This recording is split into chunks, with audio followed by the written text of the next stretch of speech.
Okay, so to begin paper piecing, you want to put your first piece of fabric right side down, and then you want to put your paper piecing template over it. You're always going to start with the section marked 1, and your block is actually going to be a mirror of the image on the front, which is why we start with this face down, right side down. Okay, so once you have that lined up and you're covering the entire area of A1 plus your 1/4 seam allowance, you're going to fold your paper back on the line between A1 and A2. I'm going to crease that a little bit extra there. Then you're going to take your A2 fabric, which is our bird, and you're going to place it right side up underneath both the section A2 on your paper piecing template and your background fabric. Okay. So it might be hard to see on the video, but I can see my crease here. I can tell where my section is, and I can eyeball a 1/4 inch. But if you need, or if you want to make sure, I suggest holding it up to the light, and that will give you, you'll be able to see through to that bottom fabric and make sure that it's in the right position. Move this just a little bit. Okay.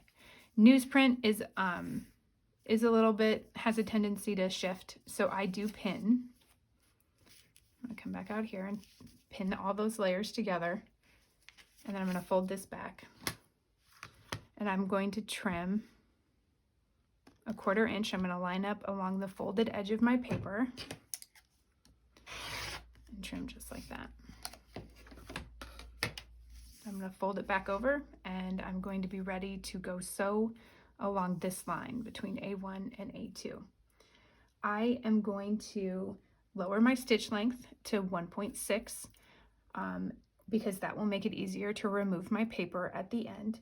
And I am going to start stitching in the seam allowance, and I'm going to stitch all the way off the block. And I also back stitch at the beginning of my line and at the end of my line. All those things will help make your paper come out a little bit easier, and anything that helps with that is a good thing. So I'm going to go stitch this and then be right back. Okay, so you can see my stitch line here. I have slightly shorter stitches than what I would normally sew with, but not so small that I can't use a seam ripper on them if necessary. Typically I would press this, turn it over, and press here, but I'm going to use a seam roller today so I can just show you what I do. You press away toward your second fabric, toward your newest fabric.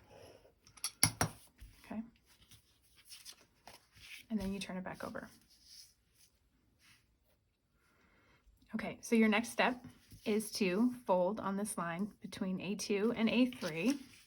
And because I stitched into the seam allowance, I may have to rip the paper a little bit there before to fold it, and that's okay. Okay, and then I'm going to take my A3 background fabric. I'm going to note where the top is because I want it to be at the top of my block. This is all in the pattern. And place it right side up underneath my sewn section and my template. Just like when you're sewing a regular block, you're going to want, right sides of fabric together. So as long as you have that first one right side down, the rest are all make a little bit more sense once you get started. So I can tell that this is covering A3 plus that 1/4 inch seam allowance, but you can also hold it up to the window again if you want to double check. This is shifting a little less now that I have more, but I'm going to pin just to be sure. Okay. I'm going to line up on that folded edge and trim. And then I'm going to go sew along this line here. Okay, so you can see that I stitched starting here in the seam allowance and all the way off to this end in the seam allowance, and I back stitched as well. And then you would press again toward the newest fabric. So here I'll just seam roll it again, and that's your block. When you turn it back over, we're going to trim off the extra.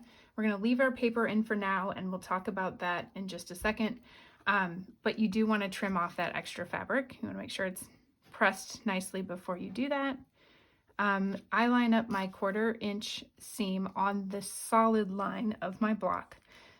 Typically, I cut on the dash line, but just to make sure that I didn't miss anything or miscut that, it is, you know, I'm going to want that 1/4 inch seam there. Let me just trim. A rotating cutting mat is really helpful here if you don't want to have to turn your block 4 times, 3 times.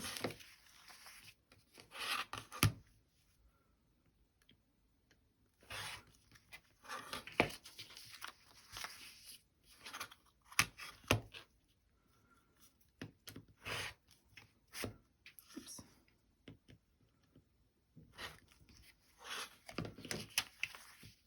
Okay, so I'm going to go set this aside and do the paper piecing B template next.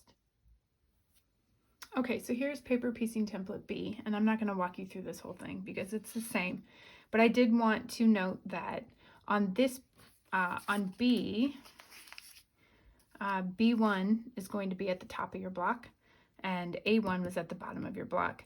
This is simply so your 2 pieces will nest when you go to sew them together, because that always helps with accurate points as well.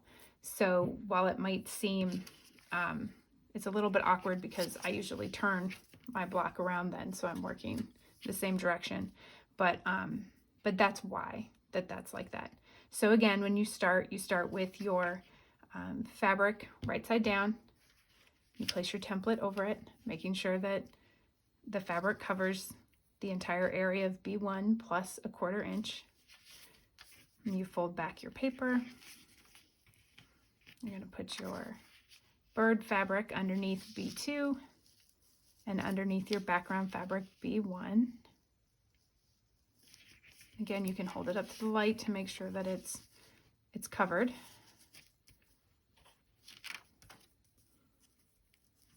I pin, some people don't. And then I trim. All right, so now I'm going to go sew this, and I'm going to finish up this block so I can show you how the 2 pieces go together.